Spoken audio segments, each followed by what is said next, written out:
I would really appreciate it if you would stop Rob Taylor from blathering on and on.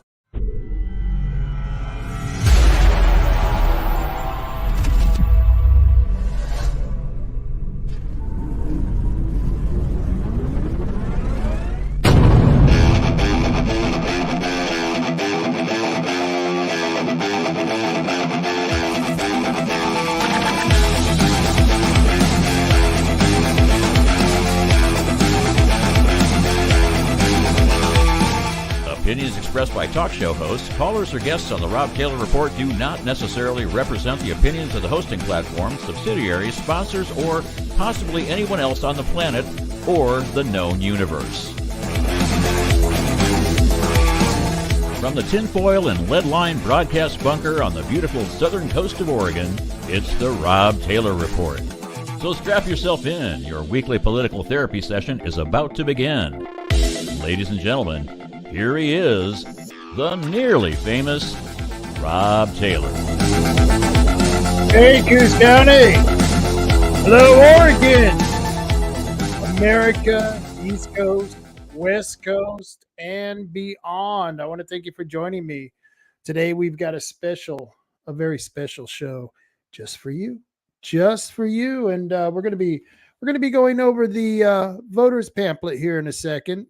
I know many of you out there in Coos County, you like to know who you might be interested in voting for. And so you get a lot of recommendations from a lot of people.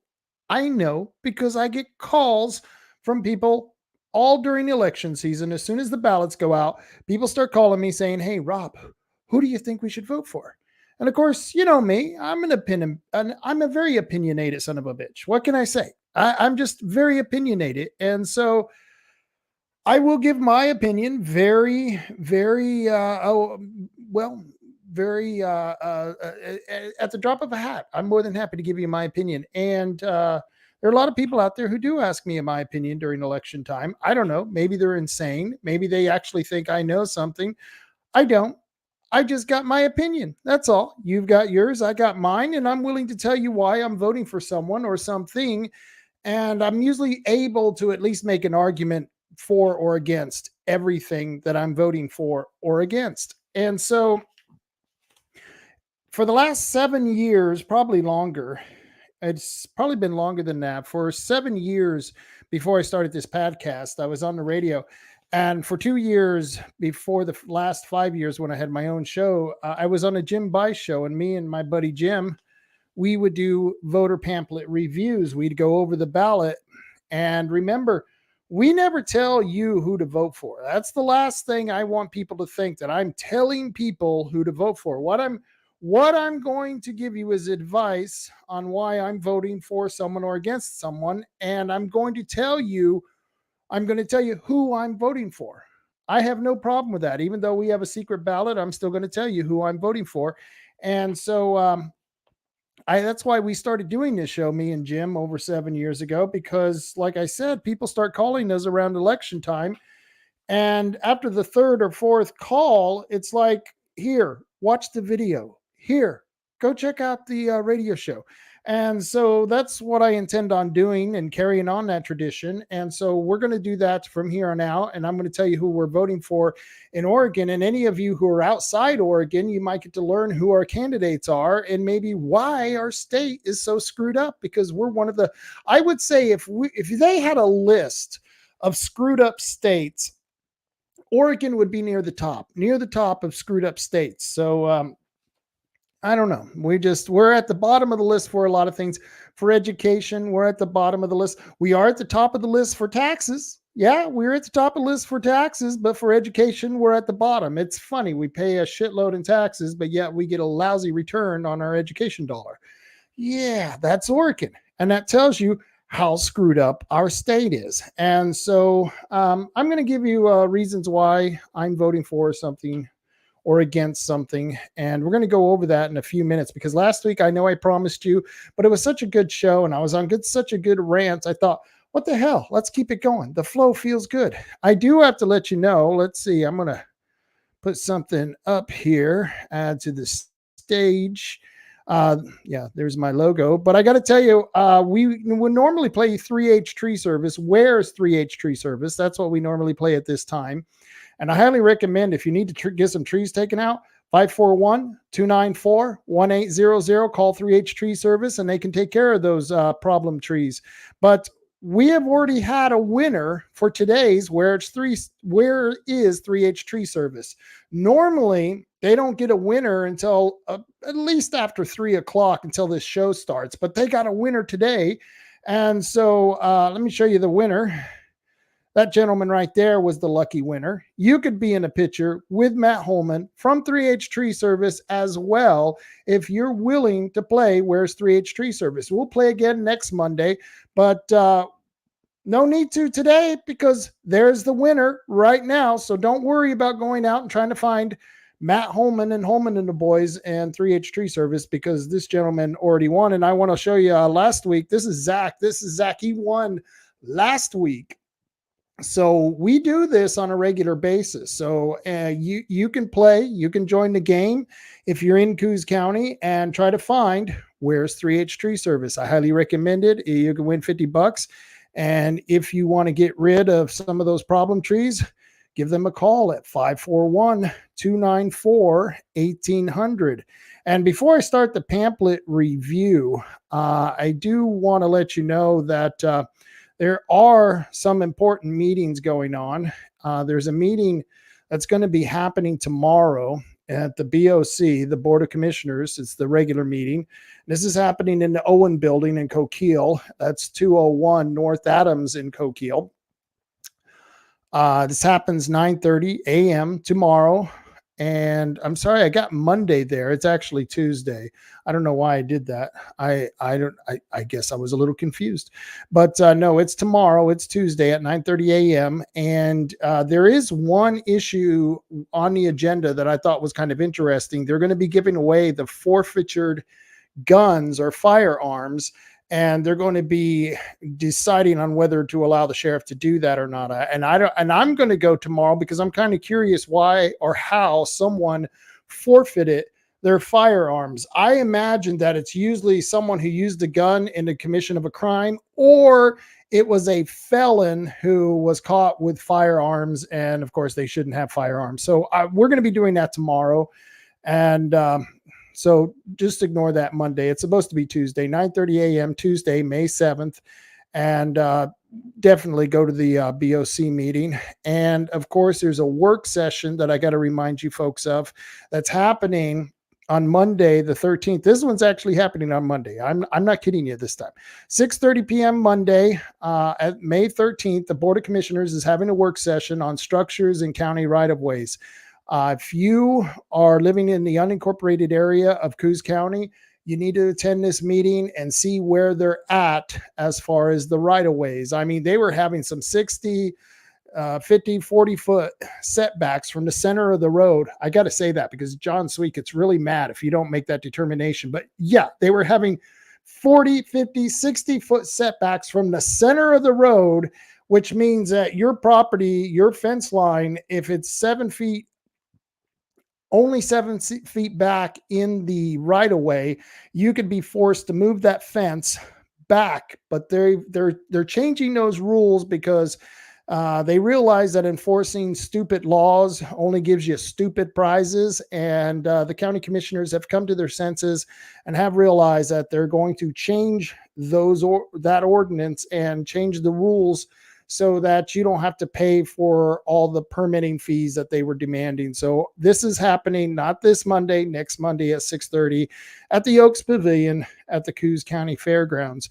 So I just wanted to get that out there right off the bat because I know sometimes people don't make it to the end of the show for some reason. I don't know. And I just want to make sure you all knew about these meetings, and I'll repeat it at the end of the show so that those who do stay and tune in late can catch that. Let's see. Oh boy. Yeah. Let's see. Oh, I just got a couple of comments. And of course, this crazy bitch, Christine Tackaberry. I don't know what her, let me show you some of the things she's saying. Christine Tackaberry, poor Rob, Poor Rob, not poor me. I'm doing great. No one knows who you are, Christine. I'm doing fine. I don't know why you're mocking me. And then she says, "Oh, Matt, Matt. Let's see here. He says Matt looks thrilled. Oh, yeah, he is thrilled. He is thrilled to play Where's 3H Tree Service. You don't even know Matt. You're an idiot, Christine. You know, I love when these trolls get on here. They think I'm going to ignore him. No, it says Rob's going to bankrupt Matt. LMAO, laughing my ass off. The only one who's laughing at you is the person who has to wake up with you every morning, turn over and see that butt ugly face of yours, Christine. That's the only one who's laughing, but keep trolling. I enjoy it. Eventually she'll get blocked. I love these trolls. They come on here. They try to upset me. Do I look upset? No, I'm not upset at all. Couldn't be more relaxed because you know why? I've got a great show for you, and I think you're going to really enjoy it because we're going to talk about the voters pamphlet. And of course, what I'm going to do is I'm going to reel over here and share a page with you. Let me put this up on screen. There you go. That's the page right there. And if you don't know how to get a voters pamphlet, all you have to do is go to the OregonVotes.gov, and or the Secretary of State's website. It's the same damn difference. And all you have to do is in the search engine, type in voter pamphlet, and it will come right up. It'll be no problem whatsoever. And so there's the voters pamphlet. This is the voters pamphlet for Oregon primary election, May 21st, 2024. And, it's a great way to find out what the hell is going on here. And let's see, Oregon's voter guide. There's general information. Let's see if we can get here. Switch this over. Let's see. Yes, the primary election, May 21st, of course. Let's scroll down a little bit. Oh, English. Look at all the different languages that this voters pamphlet comes in. What is Tagalog? I don't even know what that is. Tagalog. I don't even, maybe I'm pronouncing it wrong, but it's some strange language. But we're going to pick English. I think most of my listeners, they speak English. I don't know. I know I do. Not very well, but I do speak English. And so that'll give us a chance to check it out and see what's going on. Let's see. General information, frequently asked questions. Let's see. Go down to Republican candidates, Democrat candidates, political party statements. Let's start with the Republican candidates. And let's start with the U.S. President, U.S. Representative. Oh, looky there. No, let's see that again. U.S. President, no VP filings received. So the president, our president, Donald Trump, decided that he wasn't going to waste any money on Oregon during the primary because he was running uncontested. And let's face it, folks, Oregon is well, it's not a battleground. We're not a battleground state, and so therefore there's no need to waste money on it. So the president didn't waste any money on it. What he did is that he decided to go ahead and just bow out of the voter pamphlet completely, because I think it's like $3,500 to get into the voters pamphlet. I think it's actually more than that. I think it's like $7,000 for the president. Don't quote me on that, but I know it's a lot more money for the president to be in the Oregon voters pamphlet. They, and let's see what did the Democrats, did Biden get in there? Let's see. Yes, Joseph R. Biden, he got in there. Yes, let's see what he says. Oh, there's President Joseph R. Biden. If you want to call him president, the phony president, occupation, president of the United States. I don't know if shitting in your pants is an occupation, then yeah, I guess you could consider him president of the United States. Prior governmental experience doesn't matter. It's all corrupt, whatever his former experience is. But I digress. Let's go back to the Republican candidates. U.S. Representative in District 1, there was no filing. And Senate District 2, there is Cliff Bentz. No one's running against him, so I guess that would be a safe bet. Cliff Bentz, I believe I met this man one time. I believe he was running for a statewide office, and I had met him at the Coos County Republican meetings. I don't know. In the third district, once again, this isn't our district. There's Gary L. Dye. Let's see. Yeah, I don't know who he is. There's Teresa Orwig. Yeah, yeah. We're not going to be able to vote for these people anyway. I just thought I'd show you. There's Joanne Harbor. Yeah, interesting stuff there. I don't know. Don't really care. It's the third district. Vote for whoever you want to. But in my district, we have two people to choose from. U.S. Representative 4th District, Monique Despain. She's a Republican. And her occupation, she's an attorney. Her occupational background, Colonel, United States Air Force, attorney, law firm of Kevin L. Mannix. And I'll be honest with you, I'm not a big fan of Kevin Mannix. I think he is one of those liberal, moderate Republicans who, just hides under the moniker of Republican. But that doesn't mean that she's going to be the same type of representative. She is running against Val Hoyle, who, she's got a lot of that LaMota money. Yep, getting all that LaMota money. Oh yeah, Val Hoyle. And so Monique Despain, sorry, smoking makes me cough. Monique Despain, she's a colonel, advocate, mother. She deployed Monique for bold, common sense leadership, and she's goes on several issues: national security, prosperous economy, government transparency. All sounds good. Let's see who her Amy L. Ryan, that's the lady she's running against. Now, I don't know this woman. I've met Monica Despain. I've met her twice now. And she's not the most impressive public speaker, but one thing is, I haven't seen this Amy L. Ryan chick at all. This Amy L. Ryan cursor, I haven't seen this chick at all. So I don't know who she is. She hasn't graced our presence down here, but she was the occupation president, ARC Consulting, founder of Amy Across America, Women Across America PAC. Don't know, never heard of it. Occupational background, Fortune 500 executive, political analyst, NCAA sports official, entrepreneur. Okay, all right. But here's the thing. I've heard news about this woman that she's not actually living in the district that she's in.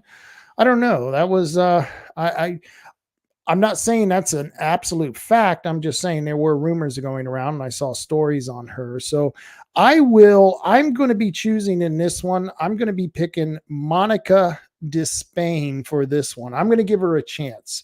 I was a little upset that when Monica Despain came to the Citizens Restoring Liberty meeting that she asked not to be filmed. That's kind of a signal to me that someone who doesn't want to be filmed, that maybe they have something to hide. I don't know. But wow, why is that? My tab isn't sharing. Oh wow, that's very odd. That's very, very odd.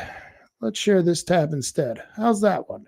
Okay, sorry about that. You guys have been looking at that English picture for a while. Very strange. Very, very strange. So you've heard me speaking, but you didn't get to see what I was talking about. I was showing Monica Despain and I was showing Amy L. Ryan cursor. Hell, this lady's got 4 freaking names. That makes me worried anyway. But like I said, I'm going to be voting. Here we are. Let's see. Let's go back to...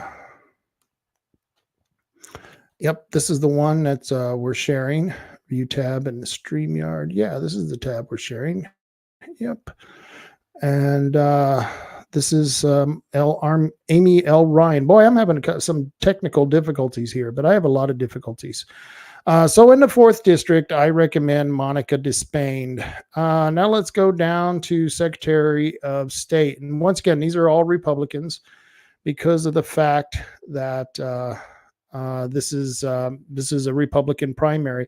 You've got Brent Barker. See if I can get Brent Barker there. Yeah. Brent Barker. And Brent Barker is running for Secretary of State. And like I said, I don't know him. I didn't I didn't see him come to any of the Republican meetings. I might have gone if he made his presence. But and the Republicans, they don't like to advertise their meetings because they're afraid people might actually show up, and then in the same breath they'll complain because they're not getting any people to show up for their meetings. It's the weirdest dichotomy I've ever seen, but that's what the shill, Rod Schilling, that's what he's done to the local Republican Party. He's completely destroyed it. It's pretty pathetic.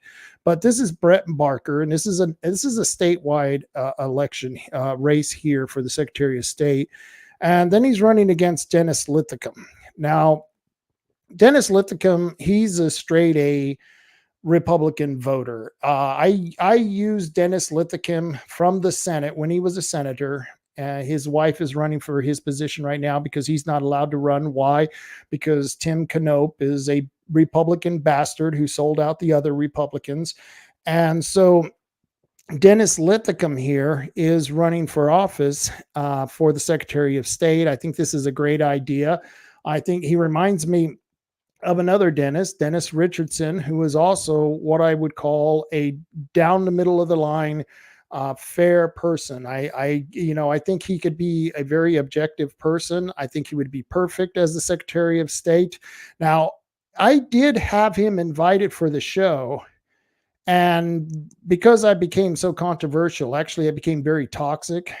You know me, I speak out against all political parties who are doing these type of shenanigans, or any type of shenanigans, I should say. And of course, I was speaking out against the Republican Party. And I think a lot of Republicans got a hold of Dennis and told him not to come on to my show, which is perfectly fine. If he doesn't want to come on to my show, that's fine. But he is asking for my support as well. At least that's what his newsletters say, that he wants us to support him. He wants us to vote for him. So even though he has stopped answering my emails and is not going to be coming on my show, that's perfectly fine. I'm still going to endorse and vote for Dennis Linthicum, the Republican, and his occupation background. He's a state senator, Klamath County Commissioner, Senior Vice President, Management Information Systems, Principal Owner of Asian Enterprises, Rancher, and who knows what that Asian Enterprises is. I don't know if he does business in China, but he's been someone who's voted. His voting record is favorable to America and not to China. So I have to think, even if he's making money in China with his Asian Enterprises, he's voting against his own special interest. And that's a good thing. Someone who will actually vote against their own special interest, I like. Unlike David Brock Smith, who is getting a lot of money from a guy named Thomas Tuttle, who made a lot of money in China. And David, the way he votes, like he voted for the windmill bills, and then he lies about it. He's voted for DEI bills. He's voted for CRT bills. He's voted for the SB 762, which was the fire mapping bill, which put more regulations on rural property owners than anything before. And in fact, Dennis Linthicum spoke out against Senate Bill 762. So I would highly recommend voting for Dennis Linthicum over Brent Barker. So I'm going to give this one to Dennis Linthicum because, well, I think he's the better candidate in that position. Okay, now we're going to go to State Treasurer. Brian Boquist is running. I'm not a big fan of Brian Boquist.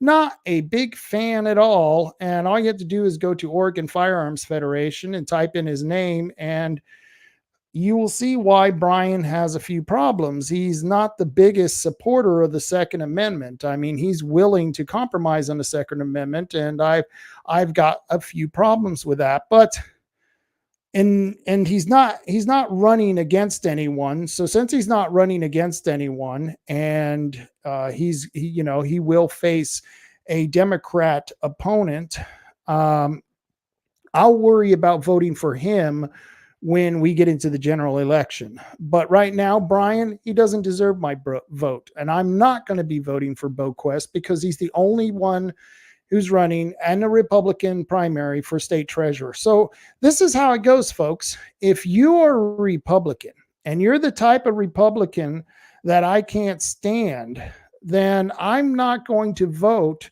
for any of the Republicans who are just, well, how shall I say it, bought and paid for, or sold out, or compromised, or just, well, downright corrupt. Not going to pay for that.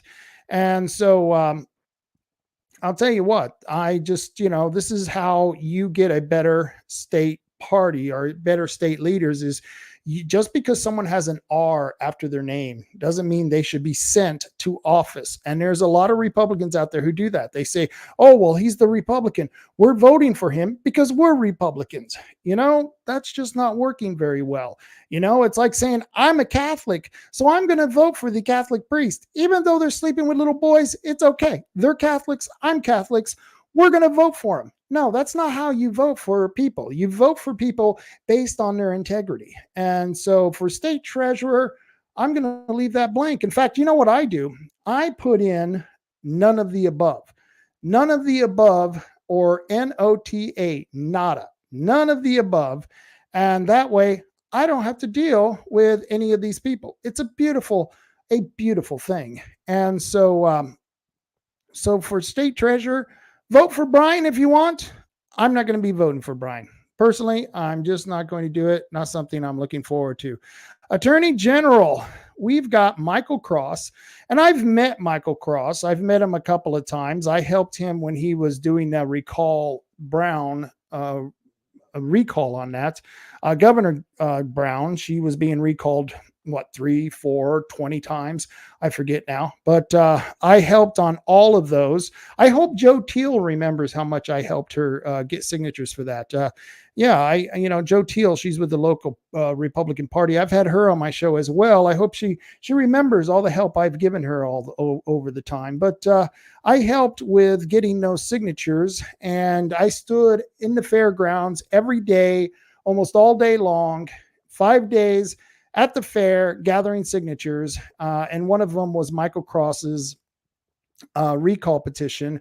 And to be quite honest with you, I don't think he has a chance in hell of winning. The guy, I believe he's been in prison. So, which normally wouldn't be something that would stop or prevent me from voting for somebody. But this is for Attorney General. Okay. So, I'm just having a problem voting for someone who has a prison record who's going to then be enforcing the law. I don't know. That's a little bit strange. I'm not going to be voting for Michael Cross. And like I said, it's not just because he has a prison record. It's because the guy was a little bit shady. I thought he was wrong in doing the recall when there was already another recall that was put out on Governor Brown. I thought it confused a lot of people. I think we lost signatures because people didn't want to sign twice on the same petition when they were actually two different recall petitions. And so Michael really confused the electorate when he did his recall. So I'm not going to be voting for Michael Cross. I'm going to be voting for this man, Will Lathrop. I've never met Will Lathrop, but he is, his background is as an attorney. He's a deputy district attorney for Yamhill County, Marion County, attorney, National District Attorneys Association, Executive Director, International Justice Mission. His educational background is the University, Willamette University College of Law Trustee Scholar, and the University of Puget Sound. That was the first one. And he was prior governmental experience, Yamhill County, Marion County, public servants, experienced prosecutor, justice, and victims advocate. You notice I'm not going too far through a lot of these, what it says in the voter's pamphlet. I'll let you read that. I only got so much time in a day, and I've already read through these myself. I'm just giving you the brief overlook on these things. But Will Lathrop is the person I will be voting for this. And so I highly recommend him over Michael Cross. State senator. Let's see. Of course, in the first district. We got three people. There's actually four people running for first district. The Ashley Hicks. She had some personal expenditures, and so she didn't have money to get into the voters pamphlet. And for the average candidate, I think it is $750 for them to sign up for the voters pamphlet. And the first one on the list is Senator in the first district, Paul J. Romero. He's a Republican. He's an occupation CEO. You walk today, you walk, I walk, everyone's going to walk. I don't know. Maybe he would walk if he had to vote on something bad. I'm sure he would. His occupational background is U.S. Navy, honorable service, investment executive, auditor, project manager, engineer. His educational background is BS workforce education and development, BS double major mechanics, English and math. And so, when he asked the question, why vote for Paul J. Romero? Well, I'll tell you why I'm not going to be voting for Paul. And I consider Paul a friend. I consider him a friend. I probably wouldn't support him for, if there are other qualified candidates for one reason. And that's some of the weird things he does during the elections. And I'll give you an example. He ran for governor a couple of years back. And during that election, he decided to become a constitutional party candidate because he didn't like the way the Republicans were treating him, which I don't blame him. A lot of the Republican establishment, they're dirtbags. What can I tell you? And so I can understand why Paul got upset, but he goes over to the Constitution Party, and I told him that was a big mistake. I had talked to him before he had done that, and I said, look, you should run as an independent. He didn't want to run as an independent, and I don't mean for the independent party. I mean as a non-affiliated voter. He should have ran as a non-affiliated voter as governor, and I think he actually would have picked up traction. I think the man would have picked up traction a couple of years ago. But no, he goes into the Constitution Party, and instead of focusing on the governor's race, instead of focusing on his campaign, he got mired down with all the infighting with the Constitutional Party. And remember, Donna Smith, who also was running for governor, she was chosen by the Constitution Party to be their governor's candidate. And so they battled it out, and the Secretary of State decided that Donna Smith was the official candidate for the Constitution Party. And so Paul lost like 6 months of his life dealing with this weird battle that was going on in the Constitution Party, and he was never able to gain any traction in the governor's race, where he might have gained some traction if he would have just focused on the race, but he didn't. And here's another reason I'm not voting for him. He told me that he was going to run for Senate District 1, but if he wins, which there's just no way in heck I think he's going to win. The odds are way against you, Paul. And he said if he wins, and actually he said when he wins, that in 2 years he will run for governor, leaving the state Senate first district seat open so that, I guess what, the commissioners can appoint another dirtbag to that position? Yeah, I don't think so. And so this is why I'm not voting for Paul J. Romero, because if he wins, or as he would say, when he wins, he plans on leaving in 2 years and running for governor. I mean, I'm one of those, I hire you for a job, I want you to finish the job. I hire you for state senator, I want you to be state senator for the full term. Then we'll decide whether to get rid of you or not, and you can go run for governor after you've done the first job. But if you can't even finish the first job, and halfway into it, you're going to decide to leave, well, you're not going to get my support. So I'm definitely not supporting Mr. Paul Romero. And of course, then we got David Brock Smith. Let's see. David Brock Smith. Yes, a career politician, a man who's taken money from a very wealthy Democrat from San Francisco. The guy was a Democrat in San Francisco. Just recently, he decided to leave or end his voter registration in California, and he's actually declared that so that he could have a ballot here in Curry County or in Curry County where he could vote as an independent party official. And this is the man who's given the most money to David Brock Smith, and that's Thomas Tuttle, which that would be all right, except I have a lot of questions why a San Francisco Democrat has given so much money to David Brock Smith. And David Brock Smith says it's because he's helped change federal regulations concerning berry farms back in the early or in around 2010, 2012, somewhere around then. He changed federal regulations. I don't know. He can't even get a good bill through the legislature, but yeah, somehow he changed federal regulations. And that Thomas Tuttle was so impressed by him, Thomas started being a dedicated donor to David Brock Smith's campaign. And I'm just calling bullshit on that. Thomas Tuttle gave David Brock Smith $25,000. $25,000 during the 2023 cycle. David wasn't even running in 2023. So why would you have someone, or why would someone give you $25,000 when you're not even up for election?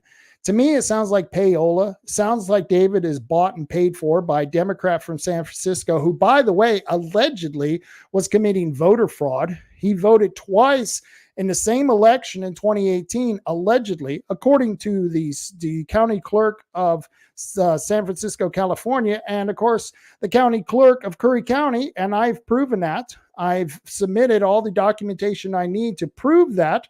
I still have to say allegedly because he hasn't been on trial. It hasn't been adjudicated, but it looks like Thomas Tuttle is committing voter fraud. So why would David Brock Smith continue to take all this money from him?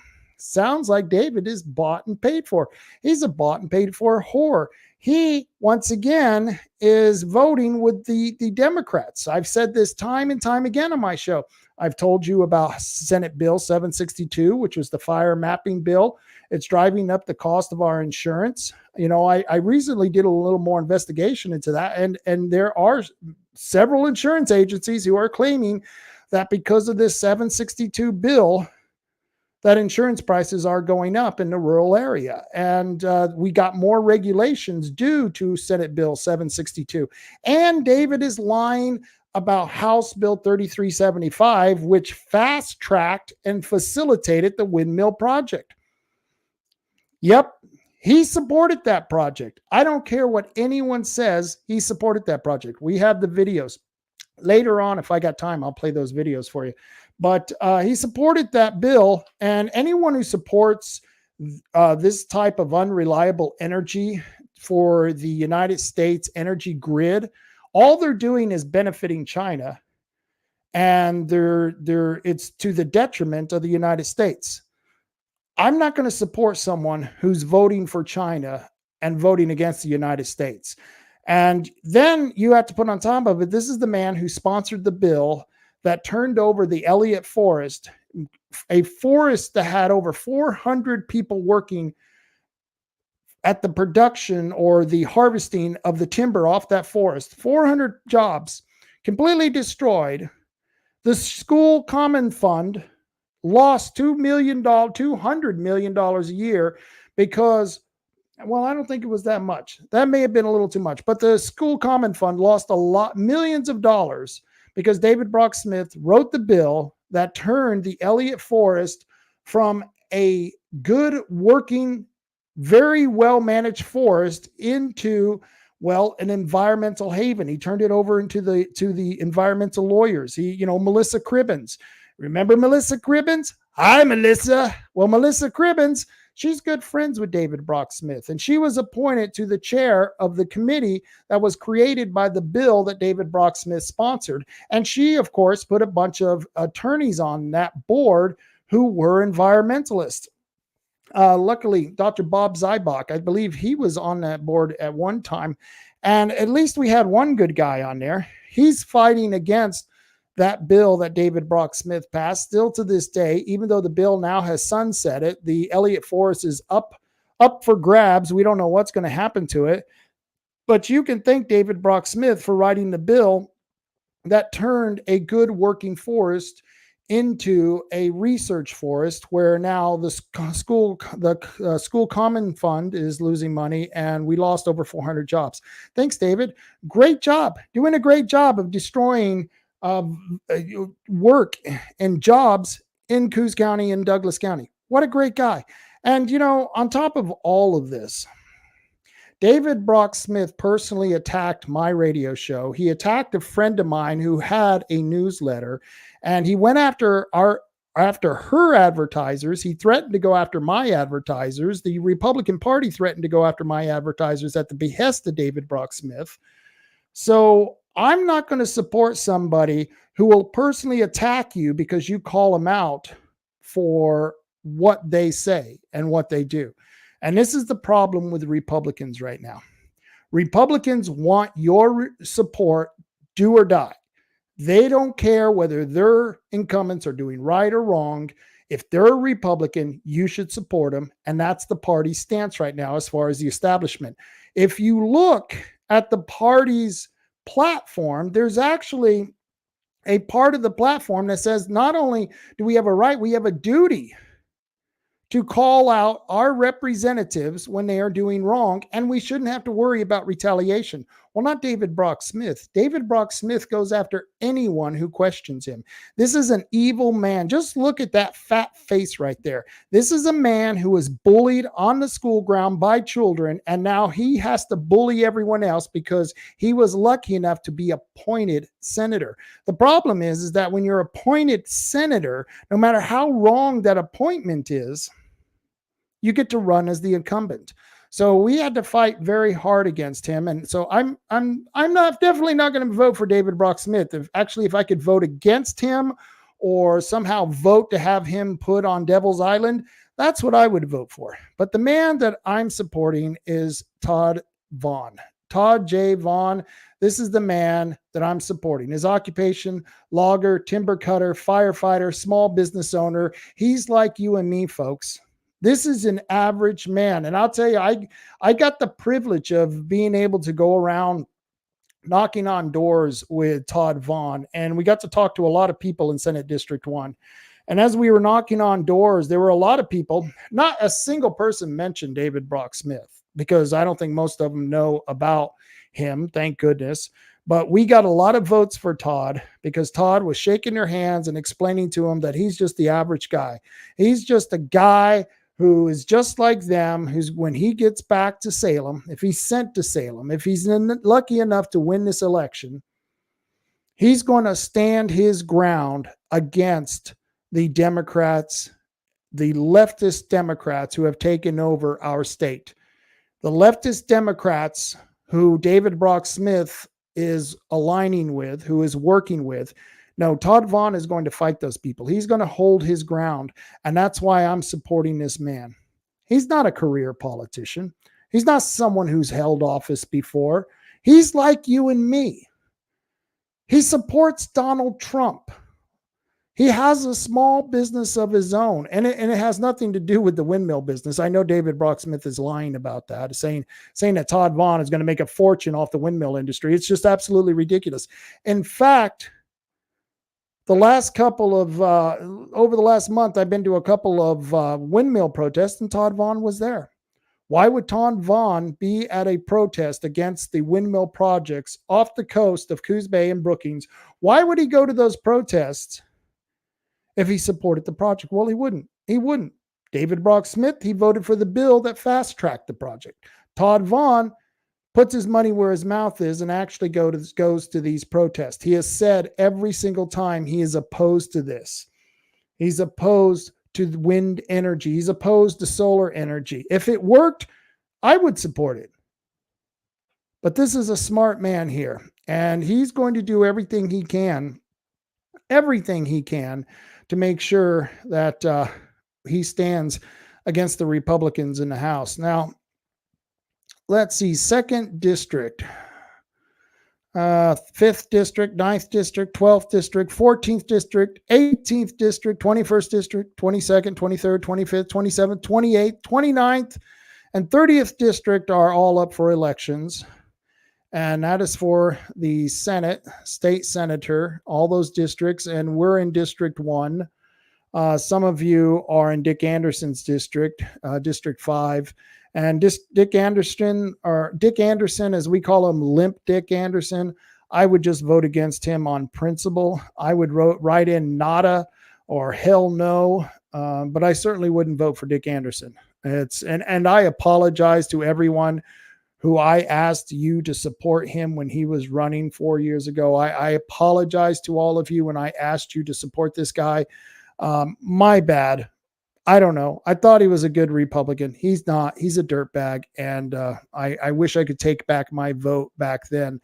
But we are going to get a chance to vote for a couple of people here in Coos County.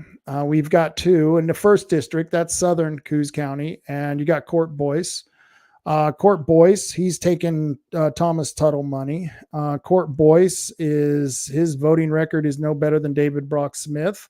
He was appointed to his position.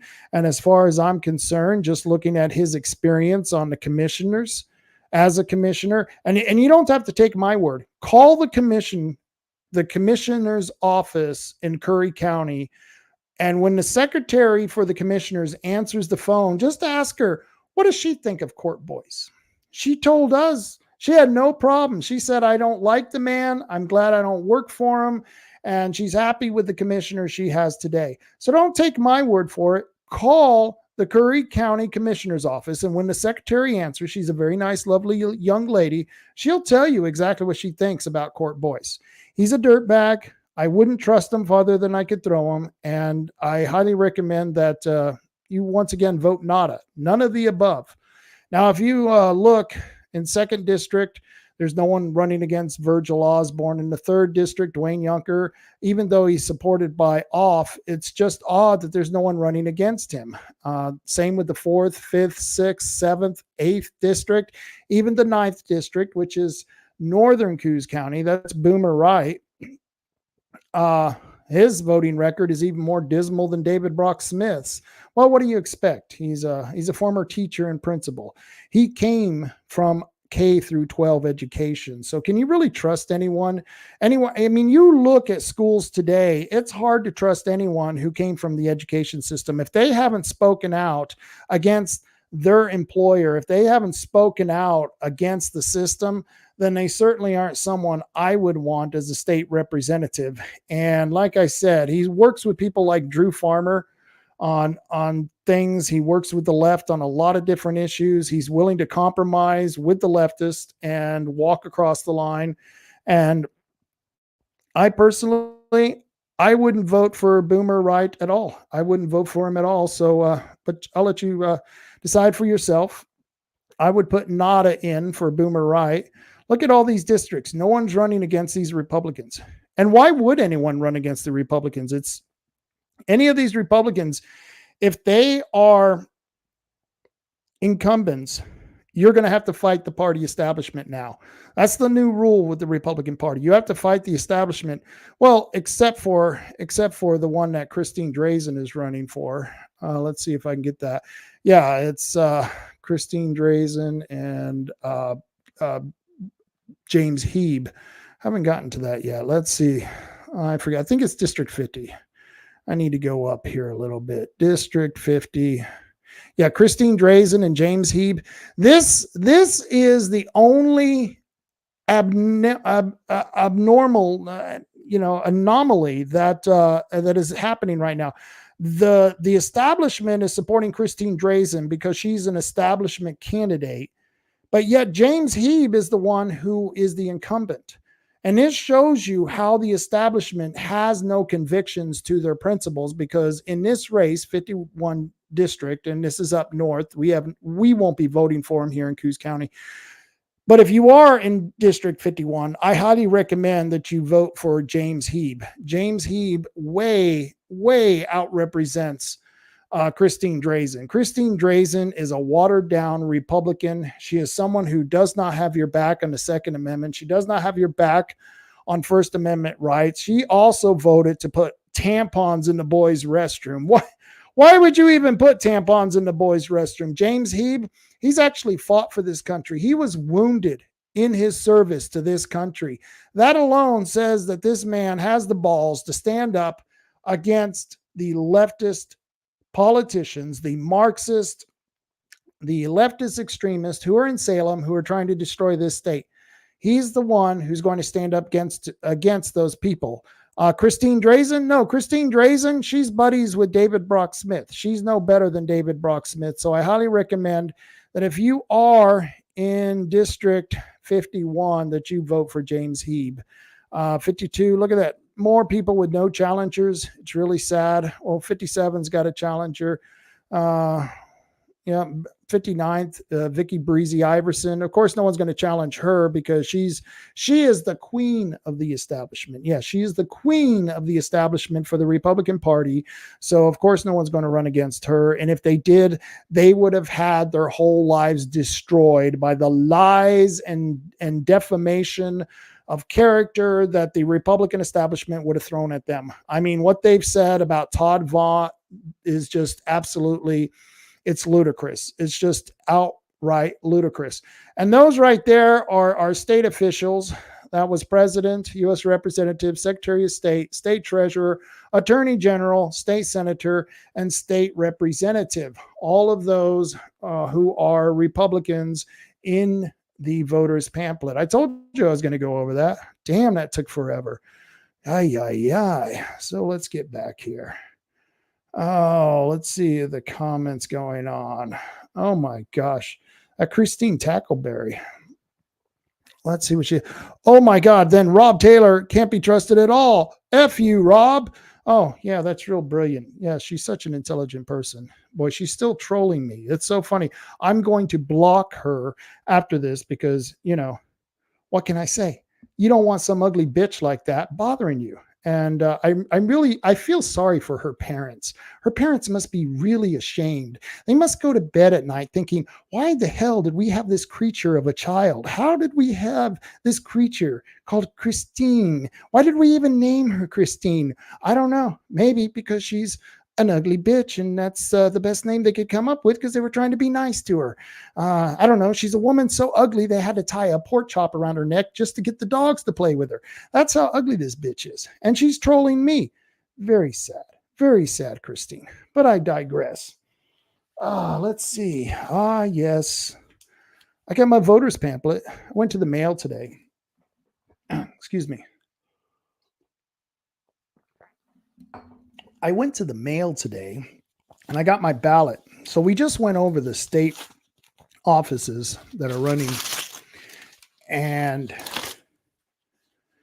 let's see. And I got my ballot. It's a wonderful day in the neighborhood, a wonderful day in the neighborhood. And won't you be my neighbor? Yeah, boy. My singing sucks. That's why I'm a dancer. I'm a dancer, not a singer. But here I got the ballot, and let's go over a couple of these positions. Nonpartisan office. Let's see. The judges, all of them are running uncontested. Why do you think that is? Why do you think judges run uncontested on your ballot? Oh, I know why. Because if you run against them and you're an attorney, you might have to sit in that judge's courtroom. And do you think you're going to get a fair trial? Probably not. Probably not. And so a lot of these judges, what they'll do is they'll retire before the election is there or it's election season. They'll retire, and then the Democratic governor, because that's the only governors we seem to get in this state, dirty leftist Democrat governors. The Democrat governor will appoint the judge. And that's why we got a bunch of leftist radicals in our court system. It's very simple. And I have to give kudos to my district attorney, Paul Frazier, because that's what the district attorneys do as well. What they'll do is they'll quit before the election, way before the election, usually about a year before the election. And then the governor will appoint a DA for a county, and you won't get to vote for the DA because everyone's afraid to run against the DA. just kind of the same way they're afraid to run against judges. And so that's why when you open this up, you will see that almost every single one of these judges are running uncontested. Let's see the back of my ballot. Yeah, all of them are running uncontested. That's a little disgusting. What can I say? Oh, let's see. Christine, yeah, no, she's still commenting. Wow. She really has a hard on for me. I think she likes me. It's kind of scary. So let's see. Coos County Commissioner, position number 1. In position number 1 is Drew Farmer, Chris Castleman, and Bob Main. It says Robert Bob Main, in case you're curious and you're looking at your ballot. And by the way, I've already told you about the people who are running in the state races for if you got a Republican ballot. I got a Republican ballot because I'm now a Republican. But if you got a Republican ballot, you've got only Republican candidates on that ballot. And so you will see that, like I said, that we went over all those and all the judges on the first page are running uncontested. So that takes me to the very few questions on the back page. So turn your ballot over so you got a Republican ballot, and we'll talk about Coos County Commissioner because I just had Drew Farmer and Chris Castleman on Friday night, and I highly recommend that you you go check out the candidate forum that I had this past Friday. Go to Rumble, go to YouTube, go to Facebook, go to Twitter. Look up Rob Taylor Report, and you will see I've pinned that video to the top of all my pages on social media. And it's been a very popular video. And all of you are welcome who thanked me for having that candidate forum. And we've got a lot of people who were interested in who was running for commissioner. So a lot of people were thankful that I had a forum, and it was unfortunate because Bob Main decided not to participate. So I don't know. What does that say about Bob Main? Does it say, they could say a couple of things. It could say that Bob Main is so confident that he's going to win in the primary that he doesn't have to deal with Drew Farmer or Chris Castleman. Or as Bob would say, he doesn't like arguing with squirrels. That's his opinion of Drew Farmer and Chris Castleman. He thinks they're squirrely. He thinks their ideas are squirrely. And I just think that's ridiculous because Drew Farmer and Chris Castleman, if you look at some of their positions are exactly the same as Bob Main's positions. So if they're squirrely, they can only be squirrely on a few other positions that they disagree with Bob on. So I don't know. That just seems a little bit weird. But for me, the first one on the ballot is Drew Farmer. I can't vote for Drew. I had to fight against Drew when he passed that inclusion resolution. And you can look up that inclusion resolution that they passed in Coos Bay. And it literally said that it didn't literally, but it should have just said that the people of Coos Bay are so damn stupid that they don't even understand how racist they have been in the past. And they called you a bunch of racist. And anyone who will call his own constituents a bunch of racist is ridiculous. And here's why. Coos County voted for a black man as sheriff. Overwhelmingly, Andy Jackson, who was a friend of mine, Andy Jackson, who died just a couple of years ago, Andy Jackson was voted in as a very popular sheriff of Coos County. I supported Andy Jackson. I voted for Andy Jackson. And I ask you this, if I'm a racist or a white supremacist, why would I vote for a black man to be sheriff?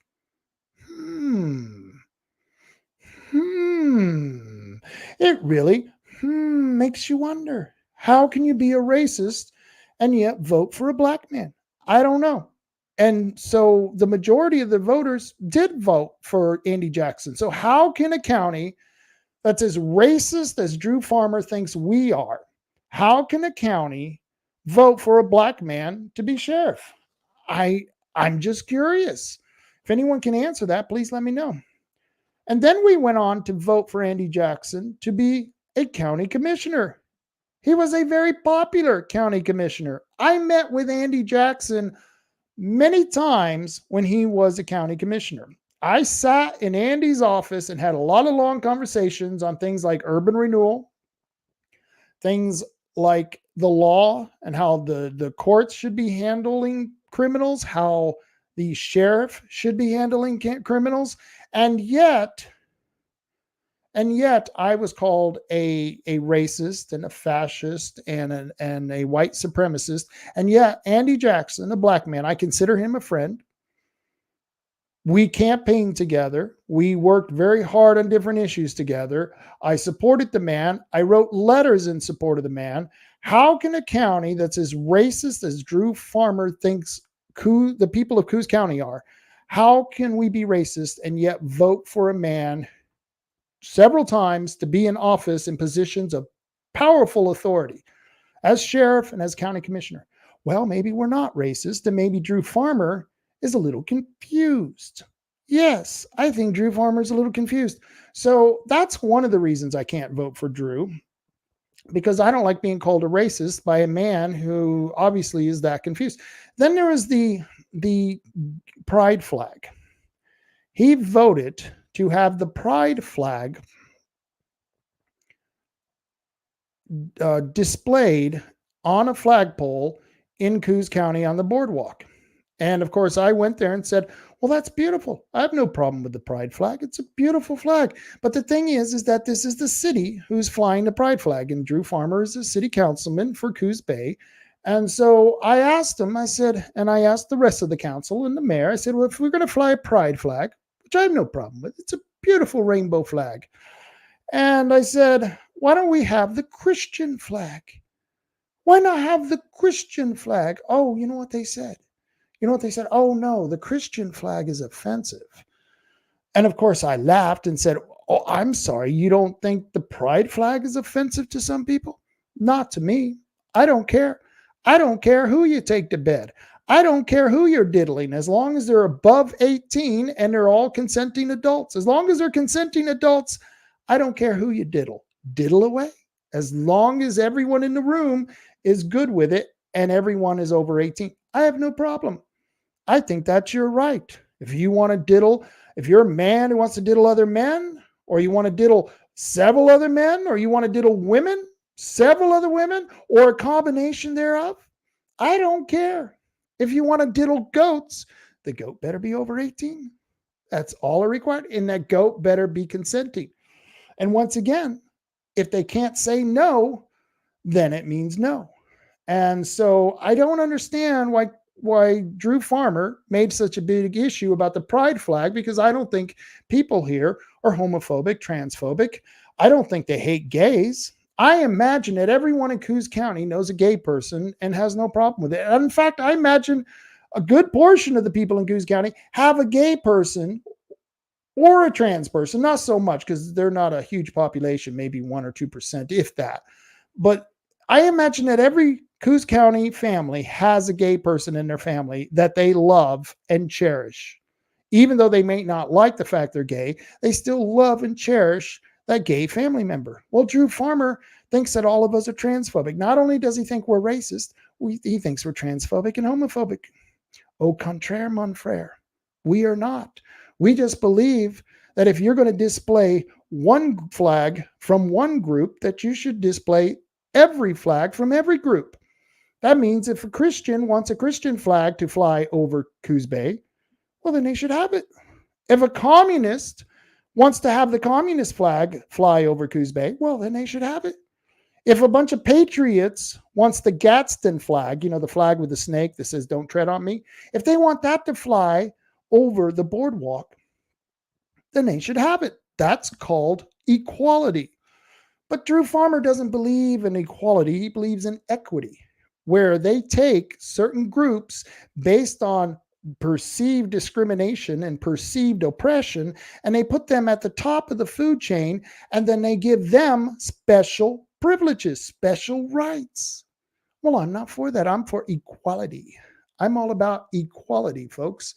And so I'm not going to vote for Drew Farmer, because I cannot trust a man who would think that the majority of the citizens of the county that he wants to serve are a bunch of racist, fascist, white supremacist, transphobic, homophobic people. I just can't do that, Drew. And you are that person. No matter what you say, no matter how conservative you pretend, you are that person. The second person that is running is Chris Castleman. Chris Castleman is probably the most controversial person in the race. And why? Because he's a hardcore law and order man. He believes in the justice system, and he knows that the justice system, as he would say, it's working fine, because he knows that the leftists in the Salem area in the legislature have destroyed our justice system. No cash bail, allowing prisoners to get out willy-nilly, lowering the sentences on a lot of crimes, not even punishing a lot of crimes, not even prosecuting a lot of these criminals. And we're tired of it, and Chris is tired of it, and he speaks out quite verbosely about it. He's very good at speaking out against this justice system that is, and it's been sabotaged, a justice system that's been sabotaged by the left. And that's why I'm supporting Chris Castleman. He believes that if he gets into office, he's going to prioritize law enforcement above every other office, every other department in the county. I love that idea. In fact, I love it because I suggested it over 12 years ago when they were doing the budget. I told them, I was a much younger man then, and I told them they should prioritize law enforcement over every other department and give money to law enforcement first and worry about the other departments later. But they didn't do that. What they do is they use law enforcement as a way to blackmail the voters into voting for tax levies. Most of the time, it hasn't worked. Most of the time, when we had these 5-year tax levies on the ballot, they were called safety levies or law enforcement levies, and the people voted against them. Why is that? Because the levy isn't specifically designated for law enforcement. It's going to go to the general fund. And a lot of us don't want the commissioners diddling away that money to other things that they want to spend their money on, our money on. And so Chris Castleman has a lot of great ideas. He has a lot of great ideas about trying to put an ordinance in place through the initiative process, actually through the referral process, because he wants to refer it to the ballot from the commissioners. And one of the things is he's going to have a situation where you could vote to have a tax and pay for a tax, but you can't vote to force the government to take it from your neighbor. Meaning that if your neighbor doesn't want the tax and votes no, your neighbor doesn't have to pay the tax. If you vote yes on the tax, well, then you get to pay the tax. You wanted the tax. I think that's the way taxes should work. If you want to pay a tax and you want to complain that the government doesn't have enough money, well, then you can pay. You can pay right now. I don't know whether you knew that or not, but you can volunteer to give more money to the government. Just call the treasurer's office. Megan, I believe Megan is the treasurer, and ask her, hey, can I give a little more money to the county for law enforcement? And I'm sure she'd be willing to find a way to get that money to the sheriff's department. Well, Chris has an idea of actually codifying that idea into law. And so that's why I like Chris Castleman. And then you have Bob Maine. Bob Maine's been in office, 16 years now. He's been on the commission. 1, 2, 3. It's been 3. Has it been 12 years or 16 years? I can't remember. A long damn time. He was the county assessor. He's worked in government for a very long time. And look at the situation we're in. We're just not in a very good situation. And I like Bob. Bob, once again, I consider him a friend. But he knows that I'm very critical of many of the things that he's done. And I know that before Rod Taylor was there, he had to deal with Melissa Cribbins and John Sweet, and he was usually the odd man out on all the votes. But this last 2 years, almost 2 years, it's been a year and a half, he's had the chance to work with Rod Taylor, and they had a chance to do a lot of good work, and I think they failed.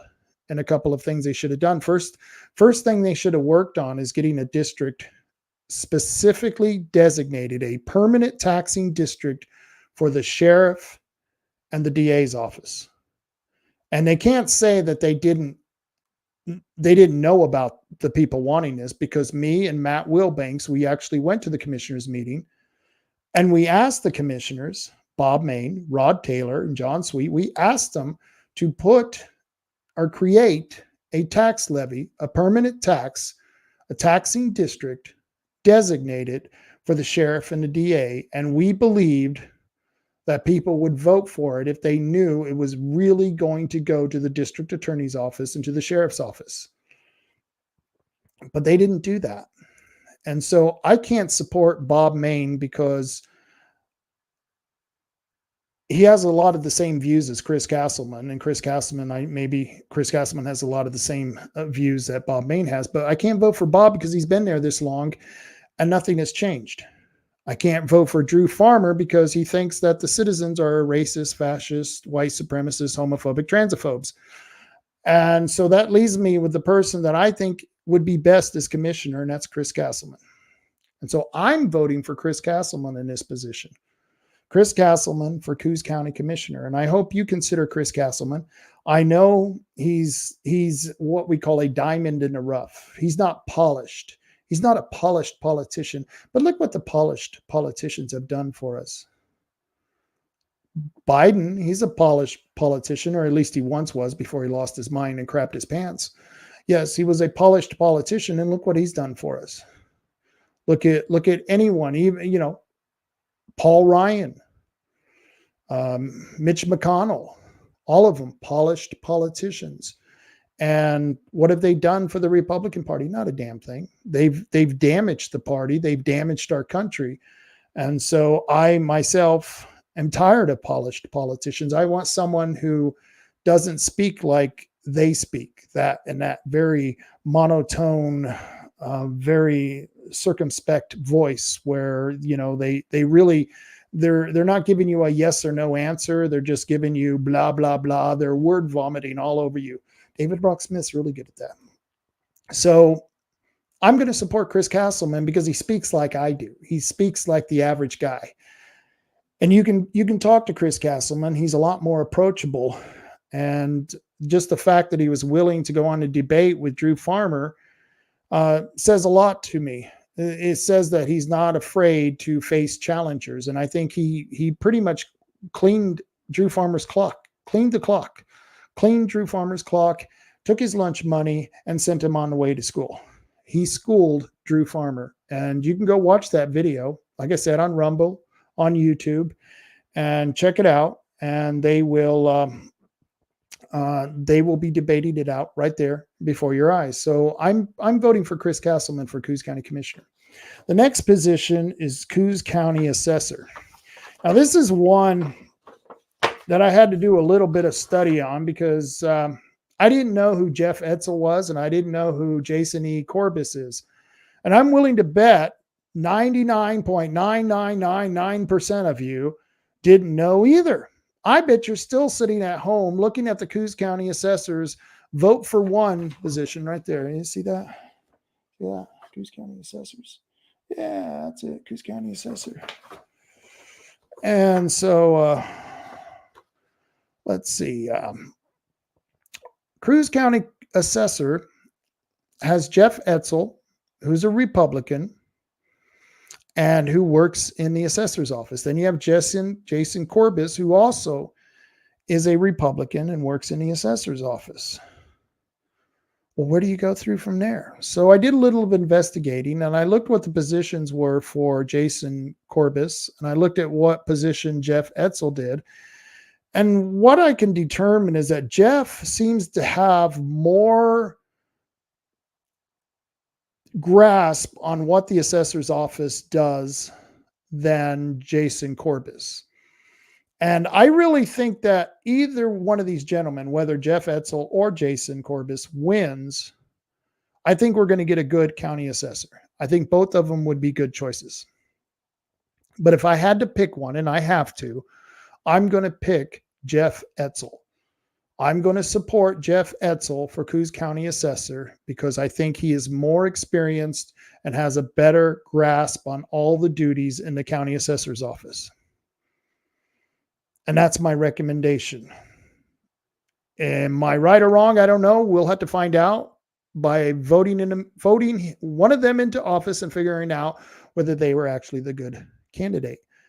I've driven around town and I haven't seen any signs for either of these guys, Jeff Etzel or Jason Corbis. But then again, there's so many signs out, you can't read them all. That doesn't mean anything. But like I said, they're both Republicans. They both work in the assessor's office. They both have pretty damn good resumes. But if I have to choose, I'm choosing Jeff Etzel. He's the one that I'm going to pick. So for county assessor, that's Jeff Etzel for me.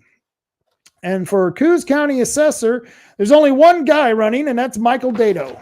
Or is that Dado? Michael Dado. What a cool. What's up, Dado? And so he's running for Coos County Surveyor. And what the heck?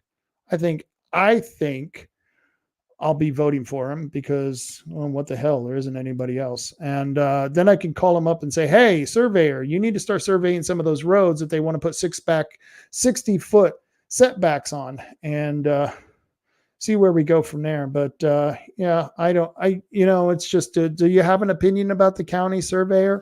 I don't know. That's just who I'm going with. He's the only one running, Michael Dado. I don't even know how you pronounce it. Then it gives you, on my ballot, it gives you precinct 16. That's the precinct I'm in. And it asks you, precinct committee person, vote for 10. They give you one choice, Lourdes Reguero. I think that's how you pronounce this lady's name, Lourdes Reguero. And I'll vote for Lourdes. I don't really know who this person is, but I don't know. Maybe I should write in somebody. Maybe I should just write in my name. Yeah, that's what so if you live in precinct 16, write in my name and I can be the precinct captain. That'd be cool. And write in 10 of your best friends' name.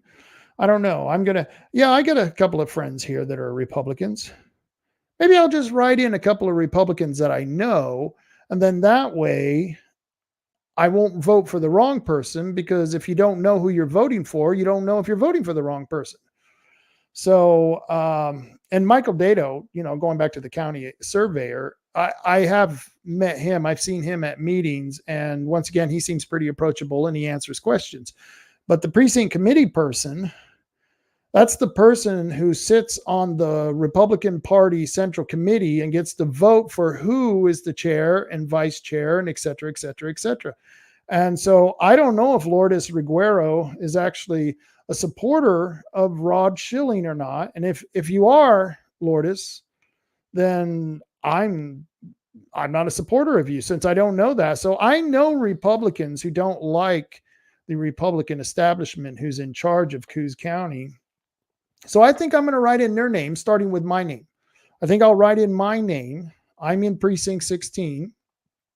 And if you live in precinct 16, that's in Bandon, write my name in and then write your name in. If you're tired of the Republican establishment here in Coos County, Rod Schilling and company, the shill, because he's shilling for people like David Brock Smith, for people like Dick Anderson. It's funny.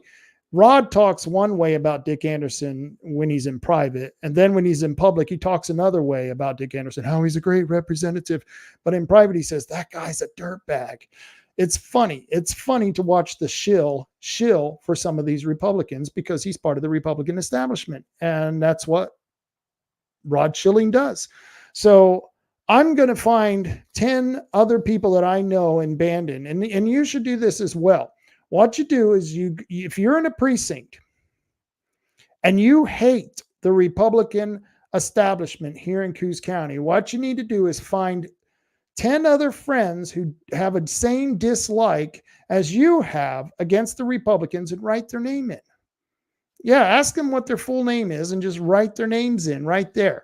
And I'm going to go, I'm going to, before I fill out this ballot right there, and this is right here for precinct person, if you can see that, I'm going to write in 10 names. And I'm going to find people who don't like Rod Schilling, and I'm going to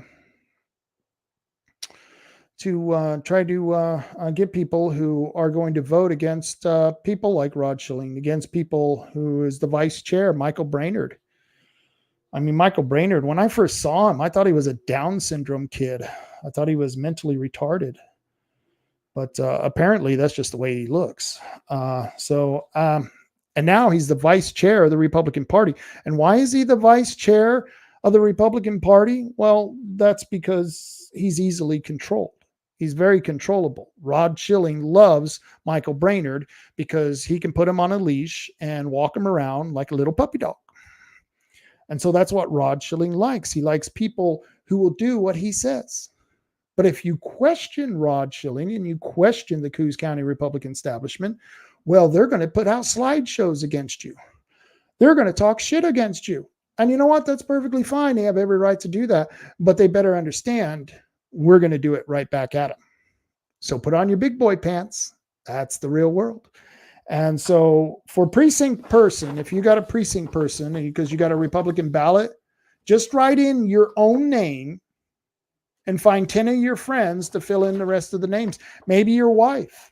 You know, you don't really have to do anything as a precinct captain. You know, there are supposed to be things you do, but you really technically don't have to do anything except show up for at least one meeting a year.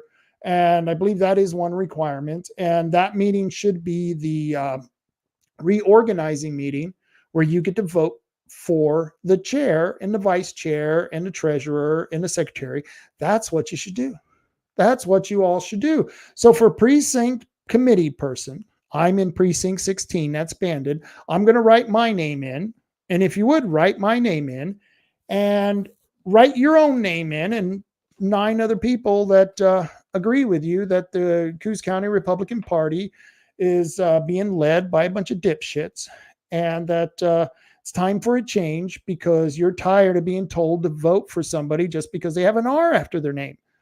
Just the fact that a party would tell you how to vote, doesn't that piss you off? It pisses me off. I'm not going to be told who I'm going to support. I'm not going to be told who I'm going to vote for. Hell, if I want to vote for a Democrat, I will. Not that I will, but I'm saying if I wanted to, I would.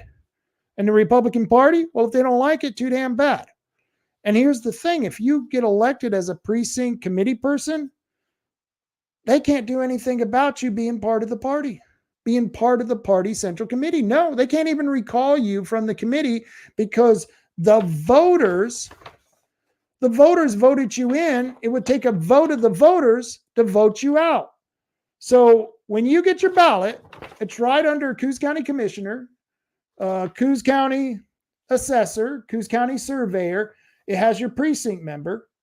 I would say write in Rob Taylor. That's R-O-B, Robert, not Rodney, Robert, Rob Taylor, R-O-B. Be sure to spell it right. And then write in 9 of your friends who are just as sick and tired of the Republican establishment as you are. That would be my recommendation. And I imagine most of the people who watch this show, they're just as sick of the Republican establishment as I am. So now we get to the last question. What is the last question? Well, it's the levy. Yeah. 6213, 5-year local option levy to fund public safety operations. And here's the question they ask you. Shall Coos County fund public safety with a 5-year operating levy of 0.98 per 1,000 of assessed property value beginning fiscal year 2024-2025?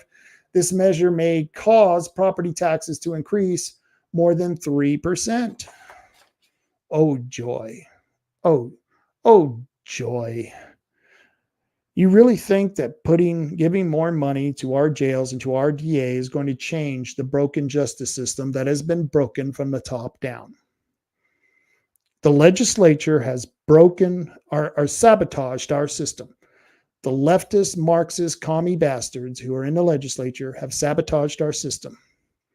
And somehow the DA and the sheriff and the county commissioners, including Rod Taylor, who said he'd never support a property tax, are saying we need that tax because if you don't get it, the world's going to go to hell. The county's going to go to hell if you don't pass this tax. They're trying to scare you. And I got news for you. They're right. If you don't pass this tax, things are going to get worse. But I also got news for you. If you do pass this tax, things are going to get worse. Things are going to get worse whether you're giving them more money or not. That's the simple argument here. And by the way, this money goes to the general fund first, and we just hope that the commissioners will actually dedicate it to the DA and to the sheriff's office. See, the first part of this whole thing is you got to have enough trust with the commissioners. That's John Sweet. You trust John Sweet? I don't trust John Sweet. I think he does some things that are a little questionable. And I don't know if I trust Bob Main or Rod Taylor. I mean, usually they make the right decisions. But lately, Rod and Bob, they've made some wrong decisions. And so we've got to decide, are the commissioners trustworthy enough to take the money that they're going to get from this tax levy and actually give it to the sheriff and to the DA? Yeah.